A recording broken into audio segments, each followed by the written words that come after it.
Pagkatapos ng isang linggong pahinga, muli po nagbabalik ang painit na college basketball action ng ika-72 taon ng ligang pampuleyo ng ating bansa. Dito po sa Philroy Flying V Center sa lungsod ng San Juan. Ito po ang inyong NCAA Season 92 na live at eksklusibo nyo pong napapanood sa ABS-CBN Sports in Action at High Definition sa Channel 166 sa Sky Cable. At binabati din po namin ang lahat na aming mga manonood sa buong mundo via the Filipino channel. And we are live streaming sa DFC.TV at sports.abs-cbn/livestream/NCAA. Kanina lamang ay nagtagumpay ang Mapua Cardinals sa LPU Pirates sa score na 75-64 sa tulong ni Orwell Oraime na nagkita mo ng 22 puntos, 25 rebounds at 5 blocks. Para sa pangalawang laro ngayong hapon ay magbabanggaan ang 1-1 na EAC Generals kontra sa wala pang talo na San Beda College Red Lions at mamaya naman ang banggaan sa pagitan ng JRU Heavy Bombers at College of St. Benilde Blazers. Hello Pilipinas at hello sa ating mga kababayan sa buong mundo. Ako po si Andre Felix para sa ABS-CBN Sports kasama ang mama na tinagurang the man with a high basketball IQ, Mix Bustos. Magandang hapon sa iyo, Mix. Isa na naman na napaka-exciting na laro ang ating mapapanood ngayon. Isang kupunan, syempre, ang mga Leon ng San Beda gusto mag 3-0. Samantalang mga general naman ng EAC ay gusto makaisa dito sa mga bedista. Alam mo, maraming salamat Andre sa iyong pag-unlock sa akin at unang-unang beses kita makasama dito sa NCAA Season 92. Alam mo, I think this is going to be a grind-out ball game. Tingin ko rin na hindi magiging madali para sa San Beda itong larong ito. At napatunayan naman ng mga general na they are a team not to be taken for granted. Pagkatapos ng panalo ng Mapua kanina kontra sa LPU ay sila ay tumaas na sa ating team standings with 3 wins at wala pang talo. Ang Arellano, 2 panalo, wala din talo. Itong San Beda, gusto din syempre magtamo ng 3 panalo at wala pang talo. Samantala, ito namang EAC ay gusto din manalo para umangat din sila sa team standings. Kung makikita nga po ninyo kung kayo nanonood sa inyong mga tahanan, ito nga, top of the food chain, ito nga Mapua, Arellano, and San Beda. Subalit wala pa rin panalo ngayon ang LPU, JRU, and CSP. Pero pinagigitnaan naman ito ng San Sebastian Golden Stags, EAC Generals, and University of Perpetual Health Adats. Splits the pie at 1-1 at napaka-importanting game ito, Dre, para sa mga general dahil kung manalo sila, papantay na sila sa standings ng Letran Knights with 2-1. Pag-usapan naman natin ngayon ang mama sa gitna para sa Emilio Aguinaldo College Generals on his second year, Hamadu Lamino. That man wearing the red headband na alam kong maaga pa lamang mix pero nagtatamo ng MVP type numbers ngayong season 92 ng NCAA. Alam mo itong si Hamadu Lamino, talagang lamado mula sa kanyang rookie year last year, parang major ang kanyang rango pero pwede mo na yata siyang i-promote sa general dahil kahit sophomore pa lang siya, MVP type numbers nga, gaya ng sabi mo, he was only averaging 12 points and 6 rebounds noong season 91. Ngayon sa dalawang laro, 20 points and 50 rebounds ang kanyang ina-average. Alam mo, with this improvement and consistency, kayang-kaya niyang ihaon ang mga general sa kanilang mga gera. Ang EAC Generals ay may foreign player na si Hamadu Lamino na nagtatamo ng double-double. Ito namang napanik ng San Beda College Red Lions ay merong Cameroonian players na mag-best friend.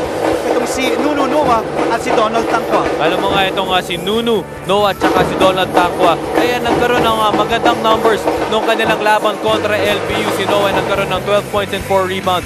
Si Donald Tangkwa naman 10 points and 8 rebounds. Alam mo si Donald, he has been very efficient since season 91. Nakita ko na siya maglaro net at talagang type na type ko itong player na to. He doesn't take a lot of shots pero kapag nagtitira siya halos pasok yung mga yon. 64% siya nung season 91 at sumusunod itong si Nunu Noah sa mga yapak ni Donald kasi 58% na siya from the field in 2 games ngayong season 92. Alam ko mga kapamilya na marami po kayong mga katanungan sa amin and do so, itanong nyo lamang via social media. And speaking of mga katanungan, ito kasama natin na si Siege Tantenko ay may tanong din para sa inyo. Siege? Yes, hi Andre, hi Mix, magandang hapon sa inyo at sa lahat ng ating mga pamilyang nanonood sa kanilang bahay. Narito na ang inaabangan yung question of the day. Sino ang paborito mong player sa NCAA at bakit? I-sagot nyo na yan sa social media at huwag kalimutan ang hashtag NCAA Season 92 kung gusto nyo makita ang inyong mga sagot live on air during our game. Itag nyo na rin kami at nariyan sa baba ang aming social media handles. Willing na willing kaming sumagot, mag-retweet at makipagkulitan sa inyo. Di ba, Dre? Mix? Maraming salamat, Siege. Mamaya babalikan ka namin at sasagutin din natin yung katanungan ni Siege sa aming pagbabalik ni Mix Boosters. Ito na po ang labanan sa pagitan ng Emilio Aguinaldo College Generals at ni Devon Potts at the rest of the College Red Lions dito lamang sa NCAA Season 92 sa ABS-CBN Sports in Action.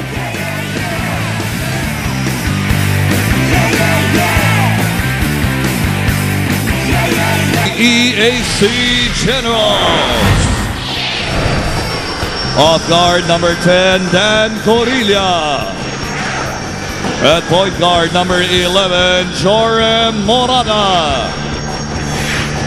Center number 15, Amado Lomino. Power forward number 1, Sydney Onwobere. And the forward number 24, I.G. King. And coach of the Generals, Ariel Sison. And now, starting for this season's host, the San Beda Red Lions. On guard number 8, Robert Bullock. Point guard number 16, Devon Potts. Center number 10, Donald Tankua. Forward number 17, William Navarro. And the power forward number 9, J.V. Mogon. And coach of the Red Lions. Magandang hapon po muli mga kapamilya, saan man kayo naroon. Tingnan natin ang starting 5 para sa Pagkawang Koponan. Wala po si Francis Monsayak who is nursing that sprained ankle. Jordan Morada will start kasama si Kenneth Padilla. The man in the middle, ang pinag-usapan namin ni Mix kanina, si Amado Lamino, I.G. King at Sydney Onwobere para sa EAC na nakaputi ngayong hapon. San Beda naman magsisimula with that man, Robert Bullock, William Navarro, J.V. Mocon, Donald Tankwa at Devon Potts. Navarro will start in the place of Dan Sara na pinapahinga naman ang sprained right hand. Alam mo, Trey, nakausap nga natin to si Francis Monsayak sa dugout kanina. He's nursing that left ankle sprain according to P.D. Carlo ng kanilang PD ito sa mga general. First time niya ma-sprain dito sa kaliwang paa, kaya talagang titignan natin kung makakabalik to si Monsayak sa Potts. Makes that easy jump shot. Patuloy pa rin ang mainit na kamay ni Devon Potts. Nagtamo ng 19 points nung nakaraan. Yung nakalaban ng LPU. Pero ilista mo na unang yes para sa 3 mula kay Corilla para sa EAC. Lumamang sila ng 1-3-2. Alam mo, Dre, kung na-miss nga natin ng aksyon sa NCAA Season 92 dahil sa mahabang break, na-miss din natin yung sabi mo ng yes para sa 3. Maraming salamat sa iyo, Mix Bustos. Ang ating mga opisyalis ngayon ay si Ariel Bermeo, Michael Galadura at si Edgardo Patawe. Tinawagan ng offensive foul si Robert Bullock. Yan ang kanyang unang personal foul. At unang team foul din ng San Beda. Ngayon naman, balikan natin ang ating kasamahan na si Siege Tantenko na may report sa ating mga pinag-usapan na may injury na players ng parehong koponan. Yes, Siege? Yes, Andre, alam natin na hindi maglalaro si Gansar dahil sa kanyang sprained wrist. Pero may chance ba na makita natin ang kanyang katambal sa EAC na si Francis Monsayak, point guard din. Sabi ni Coach, decision lang naman si Coach kung maglalaro nga si Francis. Pero ayon sa kanyang team doctor, pwede na siyang maglaro. Katunayan nga yesterday, he spent the whole day in ice. Minamadali nila ang kanyang paggaling. Now, we've seen players play through injury before. Halimbawa nito si Reyna Batak, lagnat, migraine, stomach pains, lahat na ang meron siya nang maitawid niya ang night sa playoffs papuntang finals last year. Let's see if this similar gamble pays off for Francis Monsayak. Okay, Mix? Maraming salamat, Siege. Potts misfires from the outside. Maganda yung binanggit ni Siege, na naalala niya yung si Reyna Batak last season. Ang dami niyang iniinda. Ngunit nakapaglaro pa rin siya sa finals pa yun. Alam mo, grabe nga yung ininda nito si Stingray. Triple threat. Diba? Yung kanyang mga sakit na, of course, inspirasyon nito para sa mga players na maitawid din ang mga larong katulad nito. Coach Jamaic, nakita natin kanina. Coach Jamaic rin, of course, led Ateneo in so many championships in the juniors rank. On his second year as a coach of the Red and White, he also went to San Beda back in the day nung syempre gusto din niyang gusto ng kanyang mga magulang na parang doktor na maging doktor siya. Tingnan natin itong galaw ni Devon Potts, tumuloy-tuloy for that layup. 19 nga ang kinana ni Devon Potts. course, from California sa United States. Itong si Devon Potts, isang Phil-American. IG King na nagbabalik sa EAC, commit sa turnover, nakakuha ni Mocon, counter turnover, nakakuha ni Corilla. No look on Wobere, masyadong malalim. Kaya babalik ang bola dito sa mga nakapula na San Beda Red Lions. Alam mo, partner, kita nga natin yung excitement mula sa dalawang teams dahil nga sa long break na to, talagang gigil sila na makapasok sa court, and that was a good pass by Corilla. Hindi nga lang nakawakan itong si Onwubere. Wala nga si Dan Sara, nakita natin sa ating mga television screens. So sino mag-uuno at magsiset ng plays? Turnover for San Beda. Corilla, hinabol ni Potts. The stop and pop by Corilla, wala. At sabi na Tangkwa, kunin natin ang bola. Here's Bolick against Onwubere. Tumuloy-tuloy si Robert Bolick. So parehong kupunan, wala ang kanilang kapitan, wala ang kanilang point guard. Well, this is the chance for the other players to step up. Syempre, you only get that room of opportunity. Once you get that, you can prove yourself to coaches, to all the players and your teammates. Jorem Morada pumukol, wala. Potts against IG King. Bolick, ibababa dito kay Tangkwa. Kalaban si Lamino. Tatawagan ng first personal foul si Hamado Lamino. Ganda na nga ng improvement na pinakita ni Lamado Hamino. Dahil mula sa kanyang rookie year, syempre medyo signs of medyo hilaw pa. Pero ngayon pinapatunayan na niya na medyo hinug-hinug na itong si Lamado Hamino. William Navarro pumukol mula sa labas. Naalala ko yung kailan lamang na Phil Oil preseason tournament. William Navarro ay nagtamo ng 11 points in that first half. So, may capability na gumawa itong batang to as IG King. Nice move by IG, the fake and the jumper.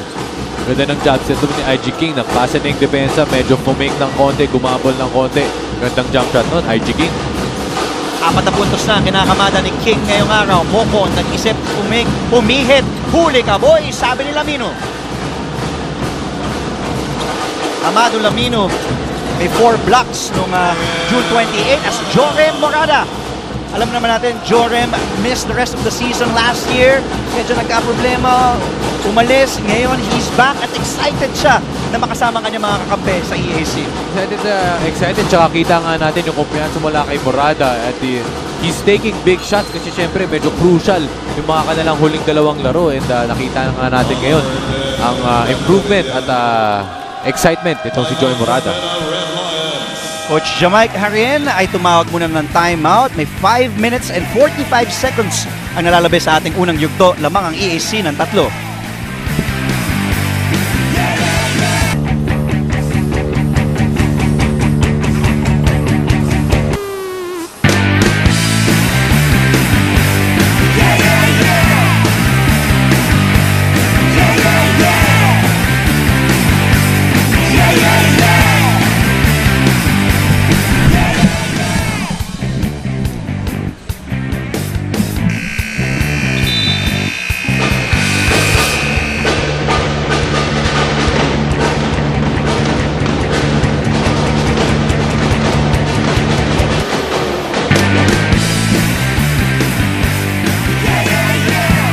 Good afternoon, magandang hapon, maayong hapon.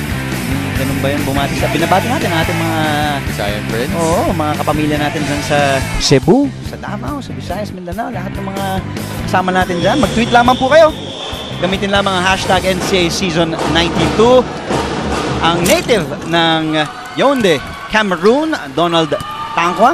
Pangalawang taon niya naglalaro as Robert Bolick. We see on our screens, dating naglaro sa Taft Avenue.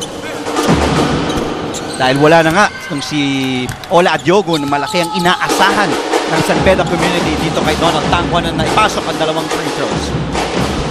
Wala ko kayong mga nasa bahay at ine-enjoy itong aksyon. Nasa Onwubere drives in for the lane. Pwede nyo i-tweet sa amin, sino ba ang paborito nyong player? Ngayong Season 92, you can use the hashtag NCAA Season 92. You can tweet us, Andre Felix and the Mixed Pusos and Seize the Day. Nakita natin ang galaw ni Sydney Onwubere doon. Yun yung isang bagay na hindi mo matututunan, yung athleticism na meron tong si Sydney Onwubere. Makikita natin, Ito yung tumuloy-tuloy ito sa 2-on-1 break at wala na magagawa si Tangkwa doon dahil alam niya din yung explosiveness ni Sydney. Alam mo, besides athleticism and explosiveness, siguro yung experience din ni Sydney Olmobere dahil nga nagkaroon na siya ng playing years dito sa NCAA at nakita niya, na-recognize niya yung 2-on-1 break. Tumuloy-tuloy lang, Sydney Olmobere. Lamang ang EAC sa San Beda, 6-0 sa fast break points. IG King, babalik kay Jore Morada. Nasa loob na rin ng laro itong si Raymond Pascua na nag-uuno na para sa EAC. Libre si Morada. Tangkwa, another rebound. Pangatlo na yan ni Donald Tangkwa ngayong araw. Navarro left open for 3. Walang awa, nakuha ni IG King ang rebound and EAC na lamang ng 3, 11 sa 8. Alam mo, maganda yung tindig nitong si Navarro. New player of San Beda. And bright future for him kasi nga napakaganda ng kanyang tindig, ang kanyang galamay. Napakahaba, parang ala Kevin Durant. Presbitero nasa loob na, tumuloy-tuloy ang dating naglaro para sa Ateneo de Davao nung high school. Unang 2 puntos niya off the bench ay pumuntos kagad si Presbitero. Nawala ng balanse si Pascua, nakuha ni Lamino. 15 seconds pa sa kanilang shot clock. Pascua, the set shot is good from the perimeter. Well, siguro kung may butas sa depensa ng San Beda, ito ay nakakalimutan na lang yung mga backdoors. And kapag nakatawid na ng half-court itong EAC, napaka-mismatch doon, 3-on-1, 4-on-1 break para sa General. Isa na naman turnover para kay Devon Potts and the Red Lions. Ng Mendiola-based squad, panoorin natin itong galaw na tumuloy-tuloy. Binantayan ni Olmobere pero Presbitero, matapang din talaga itong batang to eh. And syempre from experience itong si Presbitero, second year na siya ngayon, sophomore year, kaya medyo gamit na siya ni Coach Jamike. 6 na turnovers ang binibigay ng San Beda kontra sa 4 ng EAC. At ito na nga, si Francis Monsayak na nabanggit ni Siege na pwedeng maglaro, pwedeng di maglaro. And that answers our question. The Little General is in. Tangkwa, the double team. Raj Tonko is also in the game for San Beda. Nice up fake by Presbitero. Nahanap si Tonko sa loob. At 2 puntos, credit the assist from Jomari Presbitero. Wala, nakausap nga natin si Francis kanina sa dugout na hindi mo nga naman pagpapalain na injured sa kahapon sa practice. Natapakan niya yung paa ng kanyang defender. Pero buti na lang, nakakalaro na ngayon si Little General. Pero may rep yan dahil pinakita niya namamaga nga ang kanyang left ankle. Pero kudos to the medical team at a good backdoor play. Sayang nga lang, hindi nakuha yun. Kahapon, nung nakita natin sa social media ni Francis Monsayak, lubong-lubo yan yung paa niya kahapon. Pero kanina, as they treated it, medyo nag-subside talaga significantly yung swelling. Kaya siguro nakapaglaro na ngayon si Francis. AC Soberano and Junjun Consumere. Ipapasok muna ni Coach Jamike Haren. Ilalabas niya ang mga veteranong si JV Mocon at si isa niyang nilalabas si Devon Potts. Soberano, tumikada mula sa labas and that will go out of bounds as it hit the top of the backboard. Timeout ang itinawag naman ng EAC. Coach Ariel Season wants to talk things over. Kami po yung magbabalik. Devon Potts ang nasa inyong mga screen. The rookie who scored 19 points, 3 of 9 from beyond the arc, 8 of 15 sa field. At ang kanyang head-to-head ay ang nagbabalik na si IG King na nagtamo naman ng 14 points kontra sa Letran. Parehong laro nung San Beda against LPU and EAC against Letran noong June 28 ginanang. Well, itong IG King and Devon Potts really exploding for their teams. Pero IG King playing a more complete game, contributing on the rebounding end. Pero sayang nga lang, hindi nasungkit ng EAC ang manalo kontra sa defending champs na Letran Knights. IG King, syempre anak ng dating manlalaro dito sa Pilipinas na si Abe King. Tumuloy-tuloy si Pascua. Ito sana ng galaw, di nga lang nakakonvert. Balik ang bola sa mga nakapula na Leon ng San Beda College. Masyado mababa ang pasa, nakuha pa rin ni Tangkwa. Ganda naman ng Blanca ni Onmubere, tinitigang pass si Tangkwa. Pero syempre, Onmubere never backing down. Ganda ng kanilang mentality coming into this game. Hindi sila magpapatalo sa San Beda Red Lions. And yes, taka sa tres mula kay Raj Tonko. Unang dos lang pala yan, hindi tres. So ilista mo ang unang 2 puntos. Ito ni Raj Tonko. Make that pangalawa. So 4 points. Itong si Raj, he was stepping on the line. That's why it was just counted as a 2-pointer. Mga go-ahead basket para sa San Beda. EAC starting off, waxing off hot. And good job by San Beda in controlling the pace. As Raj Tonko, Kanyang kanan na paa. Tumapak doon. sabi nga ni Martin Antonio, medyo baka size 13 nga yung paa nun. Kaya medyo tumapak sa linya. Speaking of Martin Antonio, makakasama niyo siya mamaya. Kasama ni Anton Rojas at ang nagbabalik na si Sarah Carlos para sa pangatlong laro natin sa pagitan ng Jose Rizal University Heavy Bombers at College of St. Benilde Blazers. Samantala itong larong ito, under 2 minutes to play in the first quarter, Presbitero with the spin against a smaller Pascua, and he will lose a handle on the ball. Turnover na naman para sa Red Lions. Well, a good D by Pascua right there. Hindi siya nag-give up on the play. Talagang sumunod lang ang kanyang mga legs.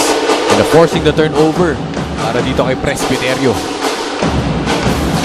Pang-pitong turnover na ng San Beda Red Lions. Sean Neri for Francis Montella. Shot clock 20 seconds. Nasa loob na rin ng hard court si Andrew Neri sa EAC. 8 seconds. Mga rookie nila si Sean Andrew Neri. So the 5 on the floor para sa EAC, si Neri, si Lamino, si Onwubere, IG King is back, and Raymond Pascua. So pagkatapos gamitin si Francis Munsayak ng bahagya, nilabas muna as Tonko knocks down, and that time around he made sure 3 puntos yun. Well, better defense right there para sa San Beda Red Lions. Na-recognize nila na konting time na lang para kay Pascua na tumawid. Led to a 3 by Raj Tonko. Nakaagaw ang San Beda. Presbitero, sabi ni Presbitero, last touchdown ni Pascua. Pero sabi ng ating mga opisyales, ang bola ay babalik sa Emilio Aguinaldo College. Ito, yung 3 puntos mula kay Raj Tonko na may 7 puntos na ngayong araw, Migs. Well, nahuli lang yung depensa ni Neri doon. Kaya talagang napakabukas na puwang para kay Raj Tonko for that open 3. 1 minuto at 8 segundo ang nalalabi sa ating unang yugto. Lamang na ng 4 ang San Beda. Nakuha pa nila ang bola. Turnover para sa EAC. Coach Ariel Season, umiiling-iling na lang. Wala, syempre sa mga press na ganyan tulad ng San Beda, kailangan may maayos kang press break. You cannot just dribble your way para maitawid ang bola. 3-second violation. Napatagal sa shaded lane ng isang Red Lion kaya tinawagan ng 3-second violation. So medyo mariming turnover ang ating napapanood dito, Migs. Sa parehong side, as nakikita natin, nakakunot na noon ni Coach Jamaica Herin because 8 turnover na. Para sa San Beda, 8 na rin din para sa EAC. Well, napakaaga naman, no, para sa parehong kupunan na magkaroon na kaagad ng 8 turnovers each. Pero ito nga, Red Lions bumabawi dahil meron silang 5 points of turnovers kontra lamang sa 0 ng mga Generals. Calvin Oftana, pinasok na rin ni Coach Jamaica Herin. Carmen High School, sa rookie, 6'5". Tangkad na bata, ito si Calvin John Oftana. Borada, nahanap si IG King to Onwubere. Dumrive si Onwubere, binangga, napalakas, and Arnold Nuno Noah. Pero nakuha ulit ni Onwubere. Ganda ng Blanca, nung batang si Oftana. Tumuloy-tuloy naman si Tonko, nag-isip, nag-antay ng mga kasama. Presbitero, the swing to the wide open shooter, and that's what he does best. AC Soberano, sabi nga ni Coach Jamaica sa kanya, AC, shoot the lights out. Working very well para dito kay na Coach Jamaica. He really wants more possessions para more chances of scoring. Isa na naman turnover para sa San Beda. Onwubere.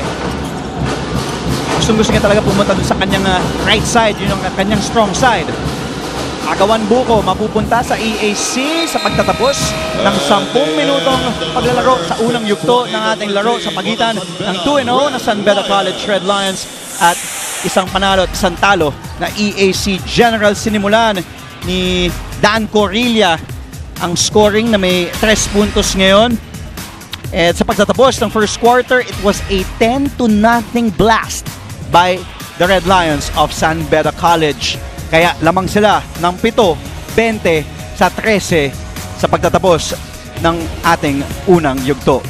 Second quarter is coming up sa aming pagbabalik dito lamang sa ABS-CBN Sports in Action. Kayo po'y nakatutok sa NCAA Season 92, 10 kulay, isang laban.